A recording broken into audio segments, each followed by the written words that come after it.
السلام عليكم ورحمة الله وبركاته. الحمد لله وحده والصلاة والسلام على نبينا. قال الله تعالى: قل هذه سبيلي أدعو إلى الله على بصيرة أنا ومن اتبعني. قال النبي صلى الله عليه وسلم: الناس معادن كمعادن الذهب والفضة فخيارهم في الجاهلية خيارهم في الإسلام لا تفقهوا كما قال عليه الصلاة والسلام. கண்ணியத்துக்கும் மதிப்புக்கும் உரிய உலமாக்களே, அன்பு சகோதரர்களே, சகோதரிகளே, தாய்மார்களே,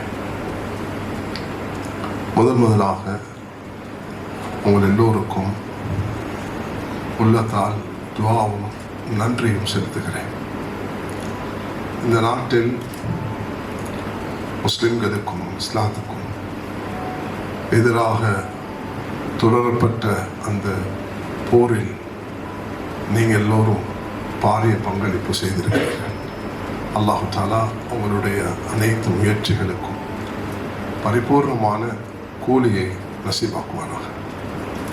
ஒரு மூமின் என்ற அடிப்படையில் இஸ்லாம் தீன் என்று அதுக்கு ஒரு ஆபத்து வரும் பொழுது நிச்சயமாக நீங்கள் உங்களோட சக்திக்கேற்ப எப்பொழுதுமே குரல் கொடுத்திருக்கிறீர்கள், அதுக்கான முயற்சிகளை செய்திருக்கிறீர்கள் என்பதை நாம் நன்கு அறிவோம். அல்லாஹ்வும் இதை நன்கு தெரிந்திருக்கிறான். நிச்சயமாக இதுக்குரிய கூலியை நீங்கள் அனைவர்களும் பெற்றுக்கொள்வீர்கள். இரண்டாவதாக, நாம் இது முதல் முறை அல்ல உங்களை சந்திப்பது. பல சந்தர்ப்பங்களில் சந்தித்திருக்கிறோம். ஒரு முறை உங்களுக்கு ஞாபகம் இருக்கும், பம்பலப்பட்டியில் ஒரு இஃப்தார் நிகழ்வில் நூற்றுக்கணக்கானவர்கள் அழைத்து மிக அழகான ஒரு நிகழ்ச்சியோடையும் நாங்கள் இதற்கு முன்பும் ஜெமியத்துலமா செய்திருக்கிறோம். இதுவும் ஒரு வித்தியாசமான அமர்வாக இன்று அல்லாஹ் தாலா நம் அனைவர்களை கொண்டு சேர்த்திருக்கிறார். அதுக்கும் நாம் அல்லாஹ்வுக்கு நன்றி செலுத்த கடமைப்பட்டிருக்கிறோம். கண்ணியமானவர்களே, நாங்கள் ஏற்றுக்கொண்டிருக்கக்கூடிய மார்க்கம், தீன், ஷரியத், இஸ்லாம், ரசூல் ஸல்லல்லாஹு அலைஹி வஸல்லம் அவர்கள் இறுதி தூதராக அனுப்பப்பட்டார்கள். ஒரு நாள் ஒரு அழகான கட்டிடத்தை ஒப்பிட்டு நபி அவர்கள் சொல்கிறார்கள். மக்கள் எல்லோரும் அந்த கட்டிடத்தை பார்ப்பதற்காக வேண்டி வலம் வந்து கொண்டிருக்கிறார்கள். அதில் ஒரு கல் மாத்திரம் பதியப்படாமல் இருக்கின்றன. அங்கு நபி அவர்கள் சொல்கிறார்கள், நான் தான் அந்த இறுதி கல்லாக வந்திருக்கிறேன். இப்போ அந்த கட்டிடம் பரிபூர்ணமாகிவிட்டது. நபி அவர்களுடைய 23 வருடத்தில் 10 வருடங்கள் மதீனால மிக பொறுமதியான காலம்.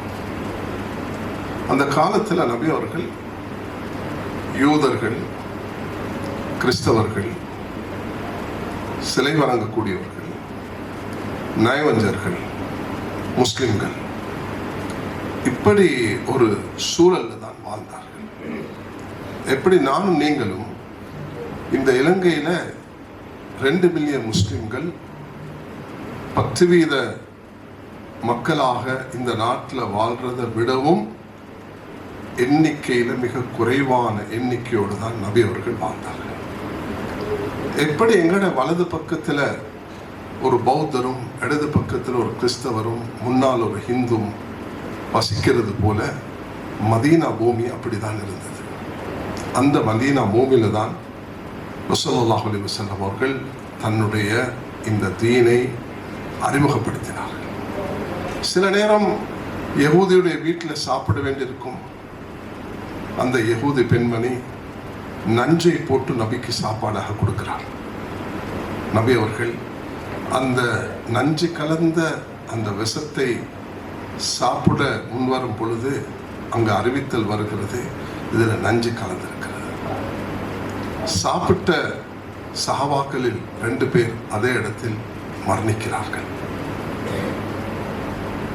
ஆயிஷா ரலியல்லாஹு அன்ஹா தன்னுடைய கடைசி நபி அவர்களுடைய கடைசி நேரத்தை பயான் செய்யும் பொழுது சொல்கிறார்கள், என்னுடைய நெஞ்சில் சாஞ்சிருந்த நிலையில் நபி அவர்களுடைய ரூஹ் பிரியும் பொழுது அந்த யூத பெண்ணால் கொடுக்கப்பட்ட அந்த விஷத்தின் தாக்கத்தை நான் நபியுடைய தொண்டக்குழியில் கண்டேன் சொல்கிறார்.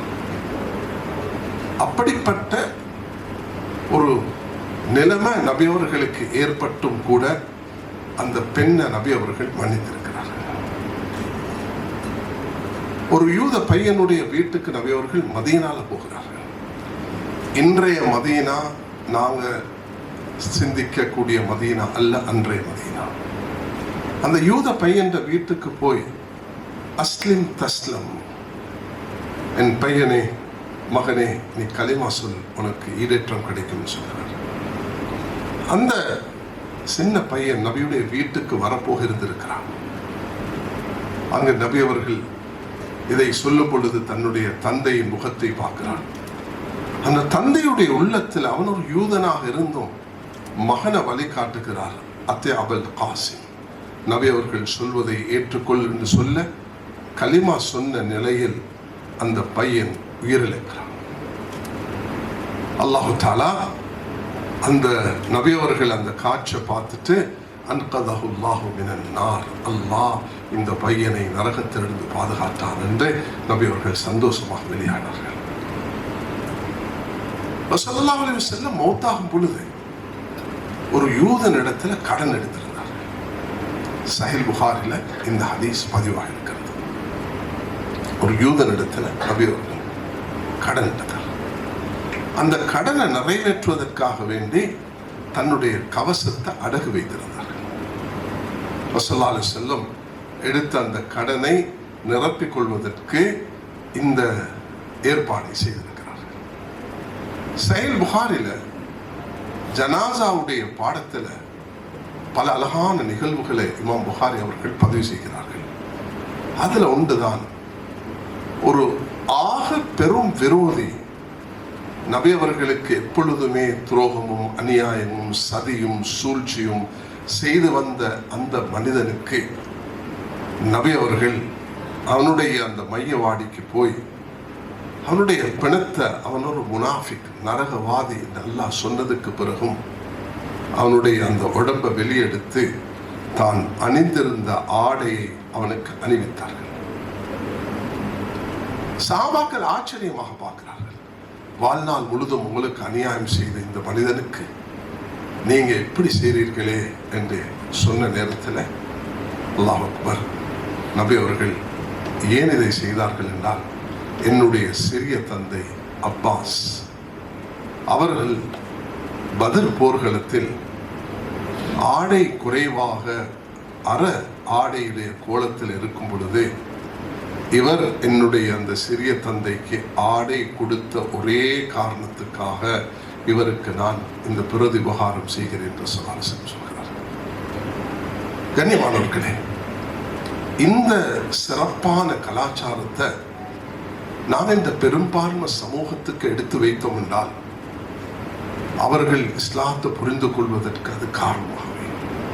பல சந்தர்ப்பங்கள் எனக்கு கிடைச்ச பல நாடுகளில் பல சந்தர்ப்பத்தில் இதை நான் கடந்த டிசம்பர் மாதம் ஐக்கிய நாட்டு சபையிலையும் எனக்கு கிடைச்ச ஒரு சந்தர்ப்பத்தில் நான் இதை பேசினேன். எப்படி எங்களோட தீன் இதை அறிமுகப்படுத்தி இருக்கிறது, மதீனா எப்படிப்பட்ட ஒரு பூமி என்பதை நாம் அறிமுகப்படுத்த வேண்டும். ஸல்லல்லாஹு அலைஹி வஸல்லம் பல சமூகங்களோடு இருந்து இந்த நாட்டில் மரணித்த சிஜே வீரமந்திரி அவர்கள் தி இஸ்லாமிக் ஜூரிஸ்ப்ருடென்ஸ் இன்டர்நேஷனல் பெர்ஸ்பெக்டிவ் என்ற அந்த புத்தகம், அதில் அது ஆங்கிலத்தில் எழுதப்பட்டாலும் சிங்களத்தில் தமிழில் மொழிபெயர்க்கப்பட்டிருக்கிறது. இந்த நாட்டுடைய படித்த மக்கள் ஒவ்வொருவருடைய கையில் போக வேண்டிய பௌத்த, இந்து, கிறிஸ்தவர்களுடைய கையில் பரிமாறப்பட வேண்டிய ஒரு முக்கியமான அது புத்தகமாக இருக்கிறது. அதிலேயும் அவர்கள் ஸல்லல்லாஹு அலைஹி வஸல்லம் அவர்களுடைய இந்த கான்ஸ்டிடியூஷனை பற்றி, மீசாக் மதீனா, அந்த மதீனாவுடைய கான்ஸ்டிடியூஷனை பற்றி பேசியிருக்கிறார்கள். நாம் இந்த கான்ஸ்டிடியூஷன் அடிப்படையாக வச்சு ஜமியத்துல் உலமா பல மஸ்ஜிதுகளில் நாங்கள் ஹார்மனி போஸ்டர்ஸை மஸ்ஜிதுகளில் தொங்க விட்டுருக்கிறோம். நீங்கள் தேவல பள்ளிக்கு போங்க, போயிட்டு மஸ்ஜிதில் என்டர் ஆகக்குள்ள லெஃப்ட் சைடில் உங்களுக்கு அந்த ஹார்மனி போஸ்டர் கிடைக்கும். அந்த ஹார்மனி போஸ்டர்ஸில் 3 விஷயத்தை நாங்கள் முன்வைக்கிறோம். ஒன்று, லா இக்ராஹ ஃபித்தீன், லா தஸுப்புல் லதீன யதுஊன மின் தூனில்லாஹ் லக்கும் தீனுக்கும் வலிய தீன். மார்க்கத்தில் பலவந்தம் கிடையாது. உங்களோட மார்க்கம் உங்களுக்கு, எங்களோட மார்க்கம் எங்களுக்கு. பிற மதங்களை நிந்திப்பதை அல்லாஹ் தாலா உங்களுக்கு எச்சரிக்கை செய்திருக்கிறான் என்ற இந்த அடிப்படைகளை மஸ்ஜிதுகள்ல, ஜும்மாக்கள்ல நாம் இதை பிரச்சாரம் செய்து, பயான் செய்து மக்களுக்கு போத்து வருகிறோம்.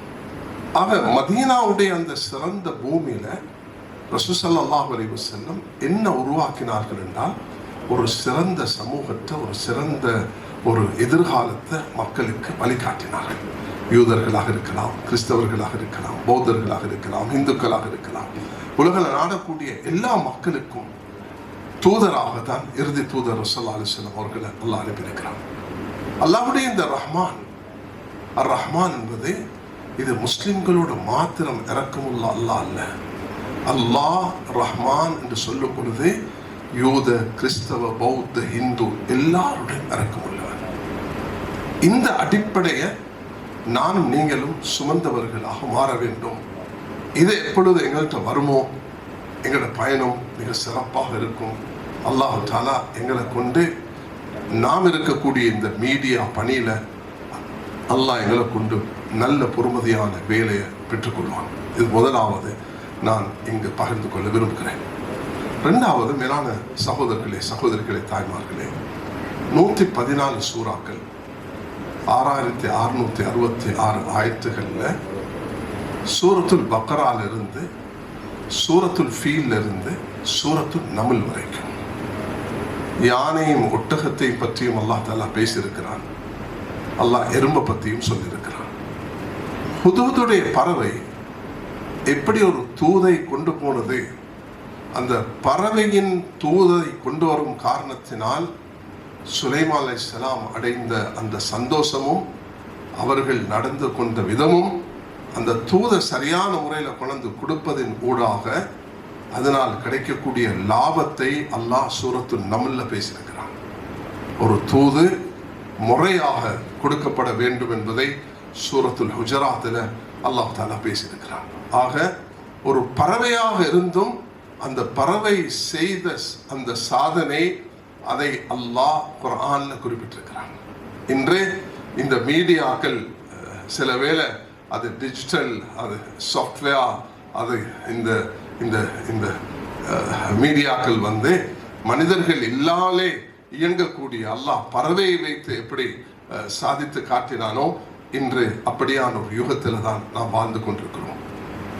இன்றைய இந்த சயின்ஸ், இந்த டிஜிட்டல் வேர்ல்டு, இந்த குளோபல் வில்லேஜ், இவைகளை பார்க்கக்குள்ள சுலைமான் அலைஹிஸ்ஸலாத்துக்கு அல்லாஹ் கொடுத்த சக்திக்கு ஒரு துளி கூட இன்று இந்த உலகம் வந்து அடையவில்லை.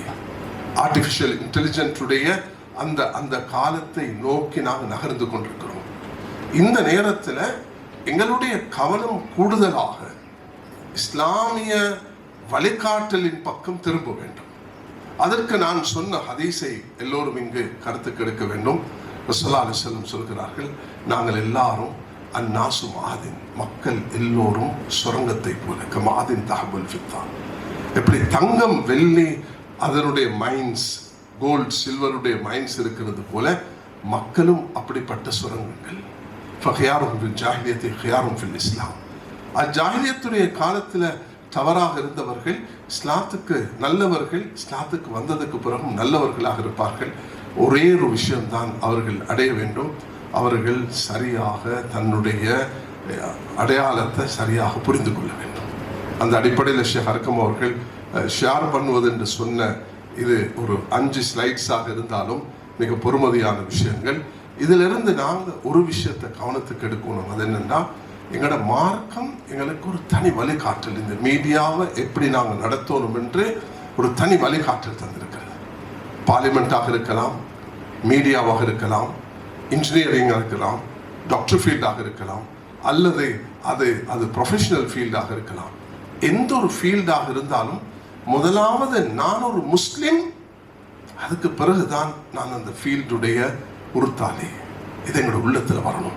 குல் ஹாதிஹி சபீலி அது இலல்லாஹி அலா பஸீரத்தின் அன வமன் இத்தபஅனி. ரசூலுல்லாஹி அலைஹி வஸல்லம் சொல்கிறார்கள், நான் அழைக்கிறேன், என்னை பின்பற்றக்கூடிய ஒவ்வொருவரும் தெளிவான அத்தாட்சிகளுடன், ஆதாரங்களுடன் நாம் செய்யக்கூடிய பணியை அது சிறந்த ஒரு இபாதத்தாக மாற்ற முடியும். இந்த மீடியாவை ஒரு சிறந்த இபாதத்தாக மாற்ற முடியும். அதுக்கு தேவைப்படுவது ரெண்டு விஷயங்கள். ஒன்று ஈமான், இரண்டாவது இல்ம். இமாம் புகாரி ரஹ்மத்துல்லாஹி அவர்கள் தன்னுடைய சஹீல் புகாரியில் அவர்கள் பதிவு செய்திருக்கக்கூடிய வகைக்கு பிறகு அவர்கள் பதிவு செய்திருக்கக்கூடிய மிக முக்கியமான விஷயம் இது ரெண்டு தான். ஒன்றாவது ஈமான், இரண்டாவது அறிவு. கண்ணியமானவர்களே, ஒரு நாள் எங்களுக்கு ஒரு ஃபத்வா கேட்டு வருது. அந்த ஃபத்வா என்னன்னு சொன்னால், என் கணவர் மௌத்தாகி 4 மாதமாகுது, இன்னும் அவர் அடக்கம் செய்யப்படவில்லை. இன்னும் 10 நாளில் என் இத்த முடிய போகுது, நான் என்ன மாதிரி நடந்து கொள்ளலாம் என்று கேட்குறான். அப்போ அவங்களுக்கு சொல்லப்படுது, உங்களோட கணவன் ஏன் இப்படி இருந்தால் ஒரு கொலை வழக்குக்காக வேண்டி தடுத்து வைக்கப்பட்டிருக்கிறார். கொலை வழக்காக வேண்டி. அப்போ என்ன இத்தா உங்களோட இத்தா 10 நாளில் முடிஞ்சிடும். உங்களுக்கு இன்னொரு திருமணம் செய்யலாம். ஆனால் நீங்க ஒரு கணவனை மதிச்சு அடக்கும் வரைக்கும் எதிர்பார்த்திருப்பது அது சிறந்ததாக இருக்கும். ஒரு எத்திக்கல் ஃபீலிங், ஒரு கணவனுடைய கண்ணியத்துக்காக, ரெஸ்பெக்டுக்காக ஒரு ஃபத்வா வருது ஜமியத்துல் உலமாக்கு. கணவர் 10 மாசமாக பிரிந்திருக்கிறார், ஒரு ஐரோப்பிய நாடுக்கு போயிருக்கிறார். 5 மாசத்துக்கு பிறகு ஒரு கால் வருது ஃபாரின் பியூரோல இருந்து அந்த மனைவிக்கு, உங்களுக்கு இந்த மனிதரை தெரியுமா? ஆம், இது என் கணவன். என்ன ஆகிருச்சு? 5 மாசமாக என்னோட தொடர்பில் இருந்தார், 5 மாசமாக தொடர்பில் இல்லை. அப்படின்னா 5 மாசத்துக்கு முன்பு அவர் மௌத்தாகிவிட்டார். இப்ப இந்த பெண் ஃபத்வா கேட்கிறாங்க, என்ற இத்தாவுடைய நிலைமை என்ன? அங்கு அவர்களுக்கு ஃபத்வா கொடுக்கப்படுது, உங்களோட இத்தா முடிந்து விட்டது. 4 மாசம் 10 நாள் நீங்க உங்களுக்கு தெரியாமலே. இப்போ அவ ஒரு உத்தியோகம், அரசாங்க உத்தியோகம் செய்யக்கூடிய பெண்மணி. அந்த பெண்மணிக்கு அந்த உத்தியோகத்தை திரும்ப தொடர்வதற்கும் அவளுக்கு அந்த திருமணத்தை செய்து கொள்வதற்கும் மார்க்கம் அனுமதி கொடுக்கிறது. எங்களோட மார்க்கம் மிக அழகான மார்க்கம், மிக லேசான மார்க்கம். ரசூலுல்லாஹி அலைஹி வஸல்லம் சொன்னார்கள், பஷ்ஷிரா வலா துனஃபிரா, யஸ்ஸிரா வலா துனஸ்ஸிரா. மக்களுக்கு நன்மாராயங்களை சொல்லுங்க, வெறுப்படைய செய்யாதீங்க, லேசாக்கி காட்டுங்க. இந்த வரையறைக்குள்ள இருந்து மார்க்க வழிகாட்டலின்படி உங்களுக்கு லேசாக்க முடியும். ஜமியத்துல் உலமாக்கு வாராங்க முஸ்லிம்கள், அல்லாஹ் பாதுகாக்கணும், யாரையும் பிளட் தேவைப்படக்குள்ள எங்கள்கிட்ட எடுத்துக்கொள்றாங்க. பிளட்டை கொடுங்கன்னு சொல்லக்குள்ள மார்க்கத்தில் கூடாதுன்னு சொல்றாங்க. இது இஸ்லாம் என்ன சொல்லுது? நாங்களே முன்வந்து ஜமியத்துல் உலமா ரத்தத்தையும் கொடுத்தோம், அதுக்கு ஃபத்வாவும் கொடுத்தோம், வழிகாட்டலும் செய்தோம். இதை செய்யுங்க என்று சொன்னோம். நாட்டுடைய ஏதோ ஒரு அது நேஷனல் இஷ்யூவாக வரும் பொழுது அதுக்கு நாங்கள் முக்கியத்துவம் கொடுத்திருக்கிறோம். இன்றைய ஜஸ்டிஸ் மினிஸ்டர் இதுக்கு ஒரு ஜஸ்டிஸ் மினிஸ்டராக இருந்த நேரத்தில் அவர் ஒரு கேள்வி கேட்டார். என்ன கேள்வின்னா, 4 மத தலைவர்களை அழைத்து அவர் ஒரு வழிகாட்டல் கேட்டார். அது நாட்டு சட்டமாக கொண்டு வருவதற்கு. என்னன்னா, அபார்ட் பண்றது கூடுமா? அபார்ஷன் எந்தெந்த கட்டத்தில் என்று சொன்னா, குடும்ப உறவுகள்ல ஜினா நடந்து அந்த பெண் கற்பசிரியா ஆகும் பொழுது இஸ்லாம் என்ன சொல்கிறது என்றதை எங்கள்கிட்ட ஃபத்வாவாக கேட்ட நேரத்தில் எங்களோட 2 பேர், நீங்கள் போனல 2 பேர் ஃபத்வாவோட அனுப்பப்பட்டாங்க. அப்ப நாங்க 42 நாட்கள்ல அப்படி ஒரு கட்டம் இருந்தால் அபார்ட் பண்றதுக்கு அனுமதி இருக்குது என்ற ஃபத்வா கொடுத்தோம். மக்ரூஹோட அது ஒரு தேவையை கருதி இப்படி ஒரு ஸ்டேட்டுடைய சட்டமாக. அப்ப அவர் சொன்னார், யாருமே சொல்லாதத நீங்க எங்களுக்கு, வேற எந்த ரிலிஜன்லையும் இல்லாத ஒன்றை நீங்க எங்களுக்கு வழிகாட்டி இருக்கிறீங்க. அதனால் கண்ணியமானவர்களே, 2வது நான் சொல்ல, நபி அவர்கள் ஒரு சிறந்த மதீனா தேசத்தை உருவாக்கினார்கள். அது பிறகு ஒரு உம்மத்தை உருவாக்கினார்கள். அந்த உம்மத்தில் பலதரமான மக்களை நபி அவர்கள் மனம் வைத்து துஆ செய்தார்கள். யூத, கிறிஸ்தவ, இந்து, முனாஃபிக் என்று பார்க்காமல் எல்லோருக்கும் இந்த சிறந்த மார்க்கம் போக வேண்டும் என்று நபி அவர்கள் மதீனா மண்ணில் பாடுபட்டார்கள். நாம் எல்லாரும் அதை சுமந்திருக்கிறோம். அதுல எந்த துறையில் இருந்தாலும் அது இஸ்லாம் ஜொலிக்க வேண்டும் என்பதுதான் ஜமியத்துல் உலமாவுடைய எதிர்பார்ப்பாக இருக்கிறது. நீங்க டாக்டராக இருக்கலாம், இன்ஜினியராக இருக்கலாம், ஐடி ஃபீல்ட்ல இருக்கலாம், எந்த ஒரு துறையில் இருந்தாலும் நீங்க கவனிக்க வேண்டியது அதுல மார்க்கம் எனக்கு என்ன சொல்லுது, ஷரியத் எனக்கு என்ன சொல்லுது. சுப்ஹானல்லாஹ், சரியான லேசு மேலான சகோதரிகளை தாய்மார்கள், அதை நாங்கள் எடுத்து செயல்படுத்துவோம் என்றால் நிச்சயமாக நாங்கள் இதை அடைய முடியும். அடுத்ததாக நான் சொல்ல விரும்புவது, இந்த ஜமியத்துல் உலமா இது ஒரு உலமாக்களுடைய பாடி. இதுல மெம்பர்ஷிப் எடுக்கலாம் உலமாக்களுக்கு மட்டும்தான். ஆனால் நாங்க செய்யற சேவை உலகத்துக்கு, இந்த நாட்டுக்கு, பெரும்பான்மை சமூகத்துக்கு, உலமாக்களுக்கு, முஸ்லிம்களுக்கு. எங்கட சேவைகள் அது உலகத்தை மையப்படுத்தி இருக்கும். நேபாளில் ஆபத்து வந்த நேரத்திலையும் நாங்கள் ஃபண்ட் ரைஸ் பண்ணி எங்களால் முடியுமான உதவியை செய்தோம். இந்தியாவுக்கு ஆபத்து வந்த நேரத்திலையும் நாங்கள் எங்களால் முடியுமானதை செய்தோம். பாகிஸ்தானுக்கு வந்த நேரத்திலையும் எங்களுக்கு முடியுமானதை செய்தோம். ஆக நாங்கள் இந்த நாட்டில் வாழக்கூடியவர்கள் இந்த நாட்டு சட்டத்தை மதித்து, அதே நேரத்தில் எந்த விதமான பொலிட்டிக்கல் இன்டர்ஃபியரன்ஸ் இல்லாம பொலிட்டிக்கல் ஆர்கனைசேஷன், எங்களுக்கும் அரசியலுக்கும் எந்த விதமான, நாங்கள் ஒரு நாட்டுடைய பிரஜை என்ற அடிப்படையில் நமக்கு அரசியலுடைய எந்த சம்பந்தம் இருக்கிறோம் அந்த அளவுதான் எங்களுக்கு அரசியலுடைய சம்பந்தம் இருக்குமே தவிர ஜமியத்துல் உலமா எந்த கட்சிக்கும். ஆனால் எங்களோட கதவு எல்லாருக்கும் திறந்திருக்கும். யார் வந்து கதவு தட்டினாலும் அவர்களை மரியாதையாக கண்ணியமாக நாங்கள் வரவேற்போம், அவர்களோட கலந்துரையாடுவோம். அதனால யாரையும் சந்திக்கிறோம் என்ற காரணத்தினால அந்த கட்சிக்கு இவருக்கு நாங்க வழி போறோம் என்ற அந்த கருத்து ஒரு நாளும் இருக்கக்கூடாது.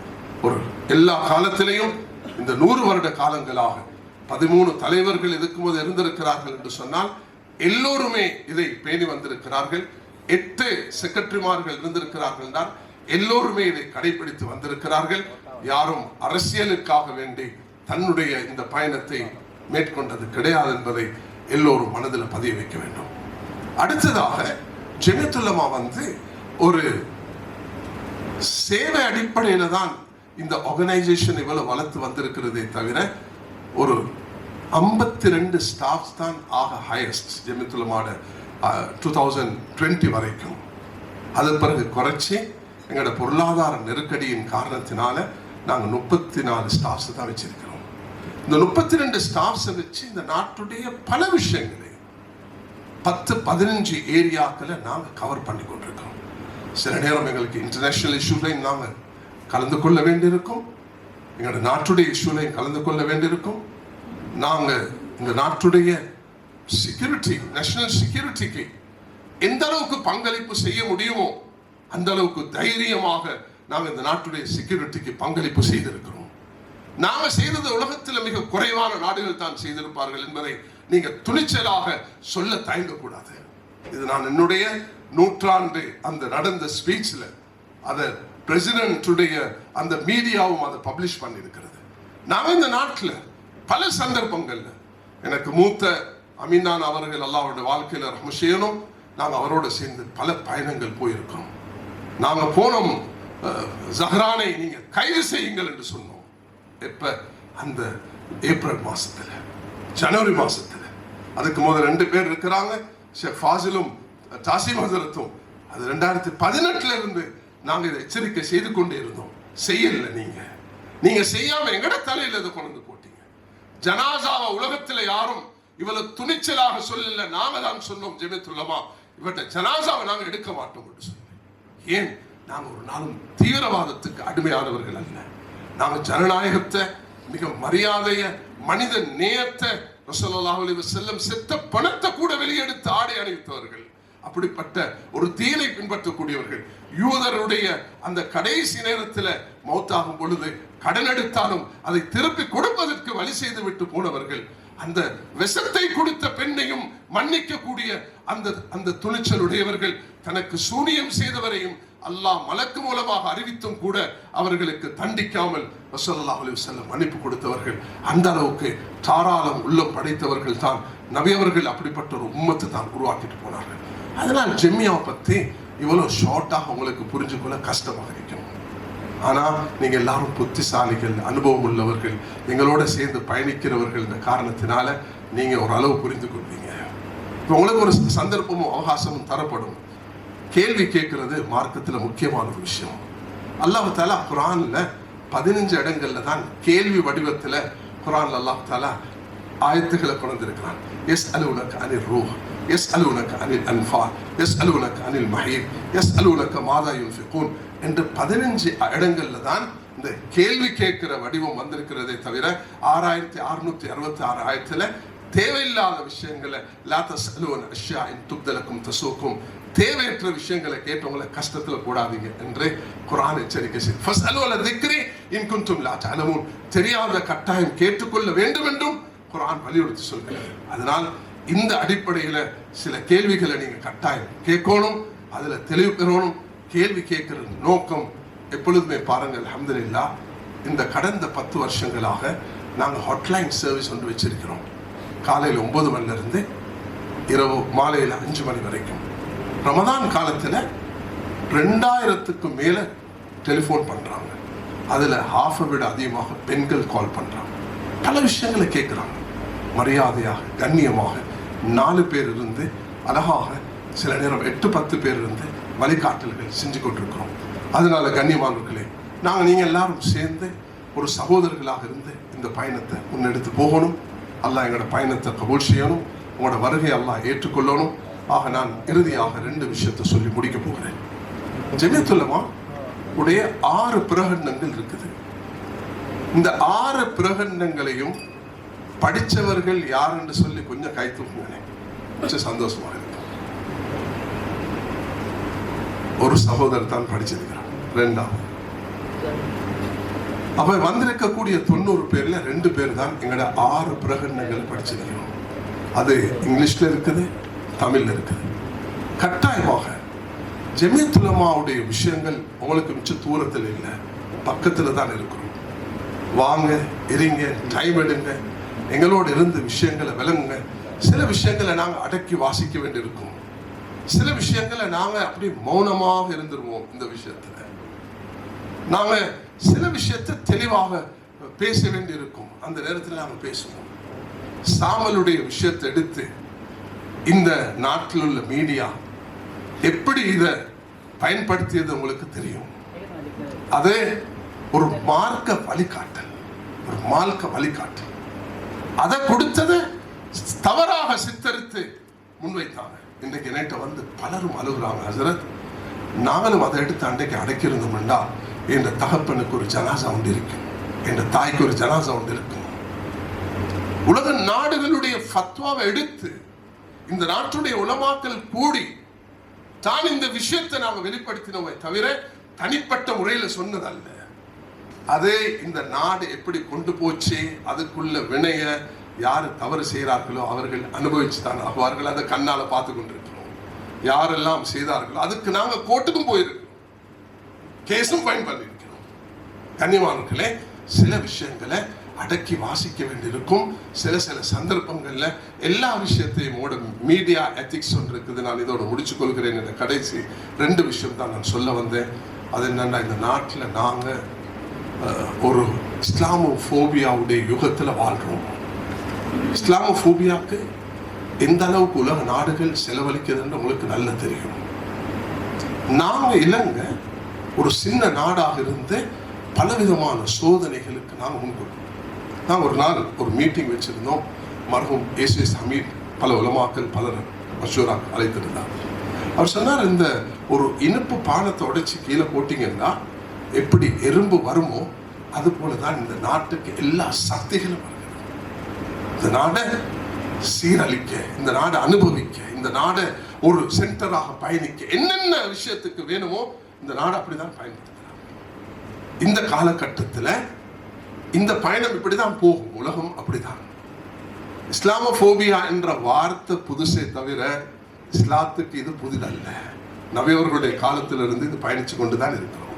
நபி அவர்களை சூனியக்காரன் என்று சொல்லலையா, நபி அவர்களுக்கு தவறான வார்த்தைகள் பேசலையா, நபி அவர்களை மஜ்னூன் என்று சொல்ல, இதெல்லாம் நடக்கும். தீனை பத்தி இப்படியே தான் விமர்சிச்சுக்கிறதுக்கு எங்களுக்கு வேற்றுமையில் ஒற்றுமை தேவை. எங்களோட ஒரு புத்தகம் இருக்குது, வேற்றுமையில் ஒற்றுமை, காலத்தின் தேவை, சன்மார்க்க கடமை. 2 உலமாக்களால பரிசு பெற்ற புத்தகம். இதை நீங்க எடுங்க, படிங்க. நீங்க எங்களுடைய இந்த வெளியீடுகள் மிக குறிப்பிட்ட வெளியீடுகள் தான். உங்கள்கிட்ட இல்லைண்டா நீங்க எங்கள்கிட்ட பெற்றுக்கோங்க. அதை பெற்றுக்கொண்டு அதுகளில் 2 பிரதானமானது. ஒன்று சகவாழ்வும், 2வது ஒற்றுமை. சகவாழ்வு என்று சொன்னா இந்த பொசன்ல போயிட்டு நாங்க இதுல முன்னிக்கிறதும் அது செய்யறதும் இது செய்யறது அல்ல. சகவாழ்வு என்பது எங்களுடைய தனித்துவத்தை நான் எப்பொழுதுமே இதை பேசுவது உண்டு. கொஞ்சம் என்னையோட சகிச்சுக்கோங்க கொஞ்ச நேரம். எனக்கு தெரியும் என்ன டைம் ஆகிருச்சு. இந்த கடைசியாக நான் சொல்லி முடிக்க போகிறேன். நான் எப்பொழுதுமே கண்டி பிரதனியை க்ராஸ் பண்ண கொழும்புக்கு அடிக்கடி பஸ்ல வருவேன். ஒரு நாளும் பேரதனி கிட்ட நிப்பாட்டக்கூடிய பஸ் எங்கள்கிட்ட வந்து நீ உண்டியலுக்கு பணம் தாண்டி கேட்க மாட்டாங்க. கழுத்துறையை தாண்டி தலதா மாளிகா முந்தி அந்த தென்னக்கும்பரைக்கு போறதுக்கு பஸ் இருக்கக்குள்ள யாருமே அதுல எழுப்பி நிக்கிறது கிடையாது.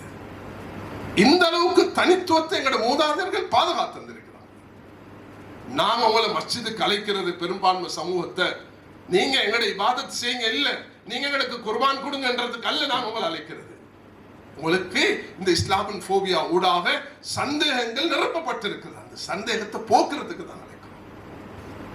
அந்த சந்தேகத்தை நிவர்த்தி செய்யறதுக்கு அல்ஹம்துலில்லாஹ் அதுல நாம வெற்றி அடைந்திருக்கிறோம். நாம உங்களோட பன்சலைக்கு வரது உங்களோட வணக்கத்தில் ஈடுபடுறதுக்கு அல்ல. லக்கும் தீனுக்கும் வலியது நாம மதிக்கிறோம்.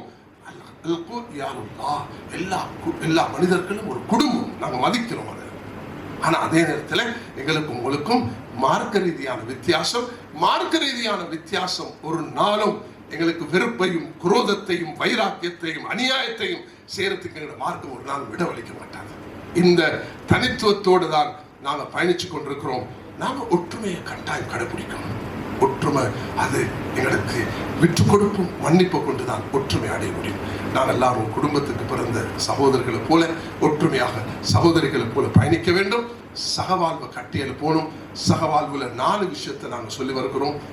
Introduction, understanding, tolerance, supporting. ஒருவருக்கு ஒருவர் நாங்க அறிமுகமாக கொள்ளணும். புரிந்த உணர்வு எங்களுக்கு வேணும். நாங்கள் சகிப்பு தன்மையோடு நடந்து கொள்ளணும். ஒருவருக்கு ஒரு உதவி செய்யணும். எங்களை இதை 2 ப்ரொமோட் பண்ணுங்க. அதே நேரத்தில் முன்வைக்கப்பட்ட தீவிரவாதம் வேண்டாம் என்ற இந்த புத்தகத்தையும் எங்களோட மன்ஹஜ் நாங்கள் இந்த நாட்டு செக்யூரிட்டிக்கு கொடுத்திருக்கிறோம். இந்த நாட்டுக்கு சொல்லி இருக்கிறோம். அதை கட்டாயம் நீங்க எடுத்து படிக்கணும். 3 மொழியிலும் இருக்குது. மன்ஹஜ் இந்த நாட்டில் முஸ்லிம்களாக வாழ்றதுன்னா இப்படிதான் நாங்கள் வாழ்வோம் என்று தெளிவாக சொல்லியிருக்கிறோம். யாரும் எங்களுக்கு வேற ஒரு இன்டர்பிரிட்டேஷனும் செய்ய தேவைப்பட மாட்டாது. அதுல சூஃபியாக்களும் அதுல எல்லா அமைப்புகளும் 56 உலமாக்களுடைய சிக்னேச்சரோட அந்த ஃபத்வா வெளியாக இருக்கிறது. இந்த நாட்டுடைய ஒரு பிரகடனமாக அந்த மன்ஹஜை வெளியிட்டிருக்கிறோம். அந்த மன்ஹஜ் முஸ்லிம்கள் இந்த நாட்டில் இப்படிதான் வாழ்வோம் என்பது மிக தெளிவாக முன்வைக்கப்பட்டிருக்கிறது. அதனால நாங்கள் எல்லாரும் சேர்ந்து எங்களோட சிறார்கள், எங்களோட ஸ்கூல் மாணவர்கள், எங்களோட 5 லட்சம் மாணவர்கள், எங்களோட யூனிவர்சிட்டி ஸ்டூடெண்ட்ஸ் எல்லாருக்கும் இந்த இன்றைக்கு மிக அழகாக எல்லாரால் முன்வைக்கப்பட்ட இந்த தூதுகளை அது எங்களுடைய மீடியா செக்ரட்டரி ஷேக் ஃபாசிலாக இருக்கலாம், ஷேக் ஹர்கமாக இருக்கலாம். எங்களோட வீடியோ நீங்க பார்த்தீங்க. நான் சொல்லக்கூடிய சில விஷயங்களை உங்களுக்கு முன்வைத்திருக்கிறேன். அல்லாஹ் தாலா இந்த அமர்வை இந்த சிறப்பான ஹஜ்ஜுடைய காலத்துல இங்கே அமர்ந்திருக்கக்கூடியவர்களும் ஹஜ்ஜுக்கு போயிருக்கிறீங்க. அல்லாஹ் இந்த நாட்டுக்கு ஹஜ்ஜை கொண்டு அமைதியையும் சாந்தியையும் சமாதானத்தையும் கொண்டு வருவானாக. அல்லாஹ் பலஸ்தீன மக்களுக்கு விமோசனத்தையும் வெற்றியையும் தருவானாக. இங்கு வந்ததுக்கு உங்கள் எல்லோருக்கும் உள்ளத்தால துவா செய்து கொண்டு விடைபெறுகிறேன். வாஹிர் அல்ஹம்துலில்லாஹி ரப்பில் ஆலமீன் என்ற சலாத்துக்கு பதில் தருமாறு சொல்கிறேன். வலைக்கும் ஸலாம் வரஹ்மத்துல்லாஹி வபரகாத்துஹு.